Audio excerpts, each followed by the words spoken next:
सर्पदंश उपचार केन्द्र बनाउने भनेर हाम्रो जितपुर सिमारामा कति पैसा हिँडामिडा भएको हजुरहरूलाई जानकारी छैन भने यो भिडियो हेर्नुहोस्। 50 लाख रुपियाँ पैसा जितपुर सिमारा सर्पदंश उपचार केन्द्र बनाउने भनेर छुट्याइएको पैसा, उठाइएको पैसा सबै हिँडामिडा भएको। र कसरी हिँडामिडा भएको भन्नुहुन्छ भने 25 लाख रुपियाँको भवन निर्माण गरिन्छ। 25 लाखको भवन निर्माण त बन्छ तर अल्पत्र अवस्थामा रहन्छ। फेरि नगरपालिकाले के आश देखाउँछ भने नगरपालिकामा जाने प्रत्येक सेवाग्राहीसँग रु 25 रुपियाँको दरले सर्पदंश उपचार केन्द्र खोल्ने भनेर पैसा उठाउँछ र 2078, 79, 79, 80 र 80, 81 3 वर्ष पैसा उठाएर तपाईँको टोटल जम्मा भएको पैसा 23,25,723 रुपियाँ पैसा जम्मा हुन्छ।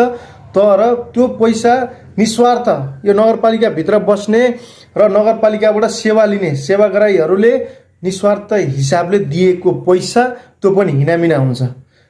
तर त्यो पैसा त्यत्रो निस्वार्थ हिसाबले 25 रुपियाँ न कर हो न केही हो। तर सर्पदंश उपचार केन्द्र बनाउने भनेर लगभग 93,000 व्यक्तिले 25 रुपियाँ पैसा दिएर 23,25,700 रुपियाँ पैसा जम्मा गर्छ। तर अहिलेसम्मको कुनै पनि सर्पदंश उपचार केन्द्र खडा पनि भएको छैन, कुनै काम पनि भएको छैन। त्यस कारणले गर्दा तपाईँ हामी सबैजना एकदम गम्भीर हुन आवश्यकता छ। सबै ठाउँबाट तपाईँहरूले आवाज उठाउनुहोस् किनकि यति संवेदनशील हो यो।